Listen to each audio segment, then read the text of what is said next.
জনগণের ভোট নিয়ে কেউ যদি অন্য কোনো চিন্তা করেন, এই যুবকরা সিংহ হয়ে গর্জন করবে।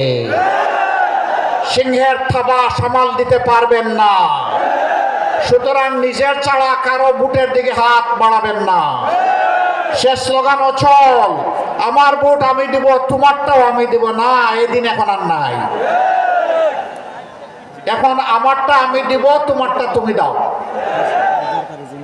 আমার যারে পছন্দ আমি দেব, তোমার যারে পছন্দ তারে দাও। এর নাম হচ্ছে ডেমোক্রেসি।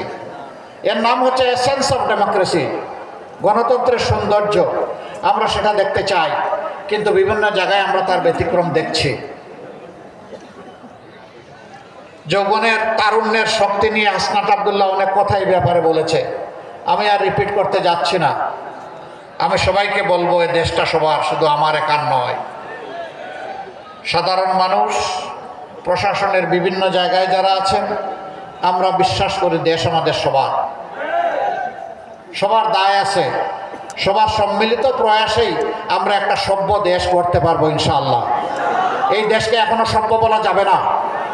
যেই দেশে মাঠে ঘাটে পড়তে প্রান্তরে সর্বত্র ছাতাবাজি হয়, এটা কখনো সভ্য দেশ হতে পারে না। আমাদের অঙ্গীকার, আমরা চাঁদাবাজদেরকে সাহায্য করব। আপনারা বলবেন আশ্চর্য, আপনারা কি আরো চাঁদা বাড়াইয়া দিয়ে সাহায্য করবে? না, আমরা তাদেরকে আহ্বান জানাই, তোমরাও আমাদের সন্তান, চাঁদাবাজি ছেড়ে দাও। তোমাদের যদি খাদ্যের অভাব হয়, আল্লাহ আমাদেরকে যে রিজিক দিয়েছেন আমরা ভাগাভাগি করে খাবো, তবু হারামের দিকে হাত বাড়াইও না। চাঁদা নিয়ে মানুষকে কষ্ট দিও না। রাস্তার ভিক্ষুক থেকে শুরু করে শিল্পপতি, সবার ঘুম হারাম। এদের কারণে মানুষের অভিশাপের পাত্র হয়ে গেছো। তওবা করে এখান থেকে বের হয়ে আসো, আমরা তোমাদেরকে বুকে টেনে নেব। এরপরে আমরা কি করব? তোমাদেরকে শিক্ষিত প্রশিক্ষিত করে আমরা তোমাদের হাতেও মর্যাদার কাজ তুলে দেব ইনশাআল্লাহ। যুবক বন্ধুগণ, আমরা তোমাদেরকে কোনো বেকার ভাতা দিব না। বেকার ভাতা দিয়ে আমরা তোমাদেরকে অসম্মান করতে চাই না। আমাদের যুবকেরা যারা লড়াই করে জীবন দিতে জানে অধিকারের জন্য, তারা বেকার ভাতার জন্য লড়াই করে না। তারা করেছে লড়াই তাদের মেধা এবং যোগ্যতা অনুযায়ী হাতে কাজ পাওয়ার জন্যে।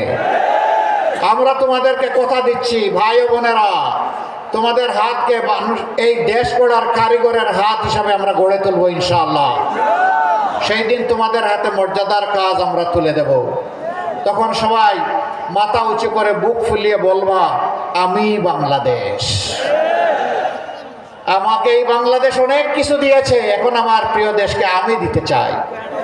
আমি বেকার ভাতা খেতে চাই না।